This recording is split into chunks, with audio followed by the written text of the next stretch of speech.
इस सेशन में हम जानकारी लेंगे असाइनमेंट ऑपरेटर्स के बारे में।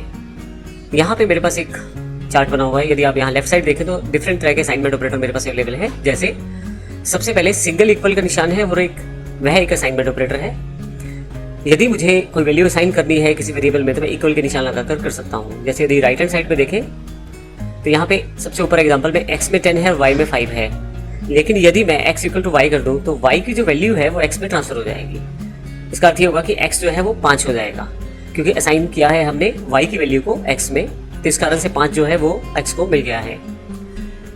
यह ऑपरेटर सबसे ज्यादा यूज करते हैं असाइनमेंट में। इसके अलावा असाइनमेंट में काफी सारे ऑपरेटर हैं, जैसे ऐड एंड असाइनमेंट। इसमें आपके पास प्लस और इक्वल का निशान प्रयोग किया जाता है। सबसे अच्छी बात यह है कि आप इसमें डायरेक्टली प्लस कर सकते हैं।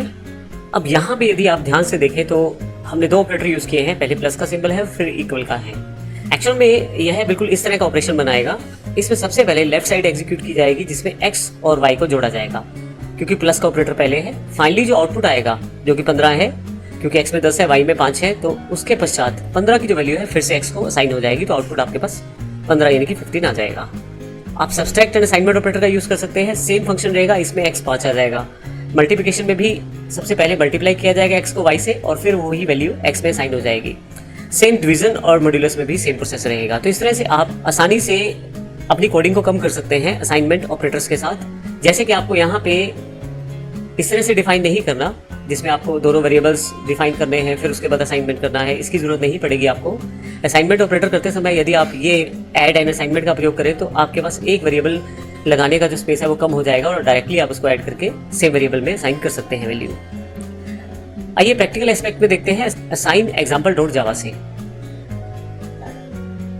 यहाँ मेरे पास पहले से काफी सारी फाइल्स अवेलेबल हैं। यहाँ से मैं असाइन एग्जाम्पल डॉट जावा को डबल क्लिक करके ओपन कर लेता हूँ।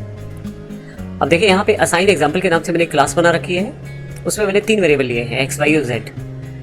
x और y को मैंने सबसे पहले जोड़ा है असाइनमेंट ऑपरेटर के साथ और यहाँ पे मैंने आपको दिखाया है कि किस प्रकार x और y का टोटल जो है वो इक्वल की वजह से, इस सिंबल की वजह से जो कि एक्चुअल में असाइनमेंट सिंबल है यहाँ पे, इससे आप x और y का टोटल करके उसकी वैल्यू को z में असाइन कर सकते हैं और फिर फाइनली इसको यहाँ पे रिप्रेजेंट कर सकते हैं प्रिंट में। मैं इसको सबसे पहले एग्जीक्यूट कर लेता हूं ताकि मेरे पास क्लियर हो जाए। तो असाइनमेंट जो है आप देखें 20 और 30 50 जो टोटल है यहाँ पे अवेलेबल हो गया है।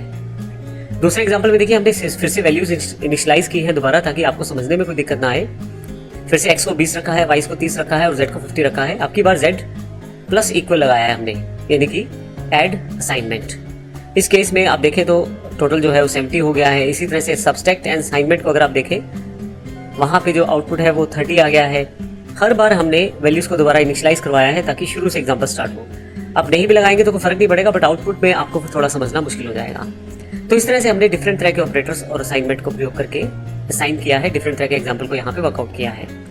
आपके पास ये सारी फाइलें आपकी डीवीडी में अवेलेबल है, लेकिन अगर किसी कारण से डीवीडी में अवेलेबल नहीं है तो आप हमारी साइट से भी इसे डाउनलोड कर सकते हैं smartersystems.in या isstworld.com के डाउनलोड सेक्शन से। इस सेक्शन में हमने देखा असाइनमेंट ऑपरेटर क्या है और किस प्रकार से इन्हें प्रयोग किया जाता है। अगले सेशन में हम रिलेशनल ऑपरेटर की बात करेंगे और समझेंगे कि किस प्रकार जावा में उसको प्रयोग किया जाता है। धन्यवाद।